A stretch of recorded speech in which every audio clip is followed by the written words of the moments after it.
evaluate where you are. Look at it, assess yourself. Assess yourself and assess the situation. What brought you there? What has brought you to this point? What did you learn from it? Are you learning anything, or are you doing it over and over and over again? Somebody said that insanity is doing the same thing in the same way, expecting a different outcome. Don't let this year be like last. And if last year was great, still don't let it be that way. Raise the standard. If your life is perfect and extraordinary, you darn well know you're not going to be happy unless you keep making it better. That's what makes us feel alive. It's not what we get that makes us happy. It's who we become and what we're able to give because we become more. If you want to begin to move, you've got to clear your mind of all the unnecessary luggage and baggage that's weighing us down. You're going to have people to do things to you. Things are going to happen to you. And the most important thing to do is to harness your will and let it go. And move so you can grow. So you can get on with your life. It doesn't matter about what happens to you. What matters is, what are you going to do about it? If there's anything that'll shift your life, that'll get you to thrive in a difficult situation, is take some massive action. Try something else. Change it, try it, move it.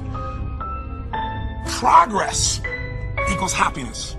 If you can start to make progress, if you can get yourself going, even if it's not perfect, if it doesn't work, you know what to do. Just change your approach. That doesn't work, change your approach. So often in life, people don't begin the journey because they're not quite sure what to do or how to do it right or how to do it perfect. You want to change your body? Get yourself moving. Don't wait for the perfect trainer. Just go out there and move. Put on your shoes and move and get momentum. I'm going to turn this situation around. I'm not going to sit back and moan and cry over what happened and what went wrong and who did what. I'm going to do something about this situation. The other thing is, take full responsibility for your life. Accept where you are and the responsibility that you're going to take yourself where you want to go. Someone said we have two primary choices in life. We can either accept conditions as they exist, or we can take the responsibility to change them. See, a lot of people want to exempt themselves from taking responsibility. All they want to do is talk about the problem. Every time you see them, they'll tell you their story over and over and over and over again. No. You want to take responsibility for your life. I got me here, I can get me out of this.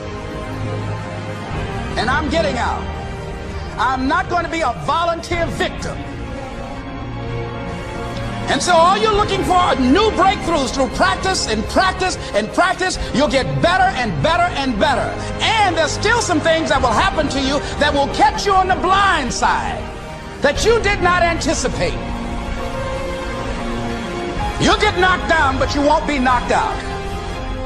And so I say to you, it's possible you can live your dream if it's becoming a diamond, if it's having more, if it's achieving more, if it's being a better father, being a better mother, whatever it is, overcoming addiction, changing our society. It's possible you can live your dream. It's necessary that you have a plan of action, that you're resilient, that you stick to, and you work with the system, that you work with people, that you give support, and that you be there for them, that you have the vision and never give it up, that you become creative and relentless and keep on coming back again and again and again, and that it's you that you got to take personal responsibility to make it happen, and that it's hard. Easy is not an option. And when life knocks you down, jump back up and say, it's not over until I win. Avoid people and situations that upset you. See, there's some people that know just how to push your button. They know just what to say. But I'm not going to expend any energy arguing with anybody. Life is too short, ladies and gentlemen, and unpredictable. I don't want to spend my time arguing with anybody, so I avoid situations that will get me upset. I don't argue with people. Draw the line, ladies and gentlemen. There are certain things that we just go through life just taking, and at some point, you just got to draw the line and just say enough is enough. You got to do that with yourself. One negative stroke is 16 times more powerful than a positive stroke. And if you have people around you who are not sensitive to who you are, and the people that can hurt you the most, ladies and gentlemen, are the people that you love. That you love. They're the ones that you're vulnerable to. They're the ones that can get to you. And if they're insensitive, I don't care who they are, See, if you don't draw the line with people, if you just let them run rampant in your life, and you let things happen to you that you don't feel good about, if you continue to allow it to happen, you won't feel good about yourself. Your image of yourself will erode. So you've got to draw the line. Why do people just go to a job where they're miserable, day in and day out? Why do people stay together and they're miserable, sleeping in separate rooms, or arguing, or the only thing they have in common is paying the bills? Don't talk, don't communicate, don't share anything together. Day in and day out, as short and unpredictable that life is, being mean to each other. Why do people do that? Known hells are preferable to strange heavens because it's familiar. See, life is rough, ladies and gentlemen. It's rough, and it's scary. It's scary growing. It's scary taking a chance. It's scary acting on your intuition, on your guts. It's scary. It's frightening. There are people that's tolerating things right now, and they're immobilized by fear. They can see the hammer coming, and they're afraid to even move because it's scary. To go against the dominant thinking of your family, friends, and those people you associate with every day is perhaps the most difficult act of courage you will ever perform. See, when you start growing, when you start changing the way you walk, the way you talk, the way you act, the way you respond to things, the way you use your time, when you start saying, no, I can't do that. Why? You're too busy. You don't have the time. No, I have my own agenda. So if people can put you on a guilt trip, they will.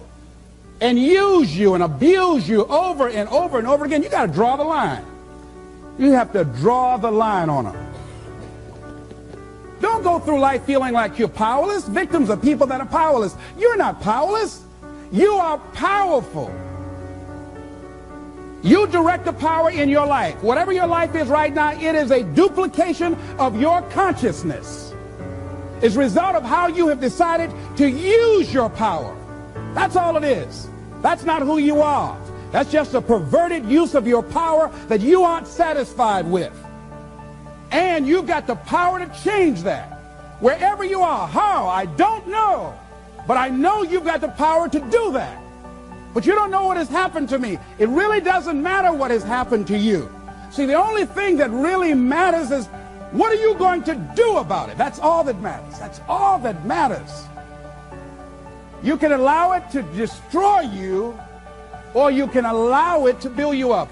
We never get to a level where we feel that there's nothing else for us to do, that we've achieved a certain number of goals and we figure that we're through. No, no. You don't want to stay there and celebrate too long like a lot of people do. They do something they consider outstanding. They go around talking about what they used to do. See, let me tell you, I used to do this and I used to do that. Excuse me, used to be's don't make no honey.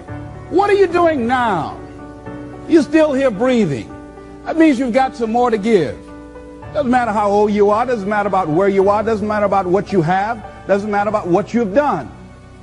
Life is about growing. It's about being productive. It's about stretching. It's about challenging yourself. So you start looking around and decide, hey, what else do I want to do? What got me here? It's a time for celebration, but also a time for reflection. What got me here? What worked? What did not work? What do I need to do to repeat so that I can get the same kind of results in other areas of my life? If the goal is to improve my health, if the goal is to improve my relationship, if the goal is to improve my income, if the goal is to improve something in society, what is it I need to do? Now, don't get confused with what you do with who you are. Don't trip. Don't go on some type of ego trip, talking about how bad you are. None of us do anything by ourselves. Develop an appreciation for external support as well as good fortune, because all of those things play a role. The other thing is, don't go overboard celebrating. You must meet with triumph and disaster and treat those two imposters just the same. You look at it, hey, I did it. I feel good about that. Now you're moving on to the next thing. Things did not work out the way you wanted them to work out. You didn't produce the results you wanted to produce. Hey, miss that. Win some, you lose some. Next, moving right on. Don't confuse who you are with what you do. Make your mind fertile ground for the seeds of opportunity. Think, if you want to experience a sense of fulfillment, you've got to have an open mind so that ideas can come in there and take root and grow.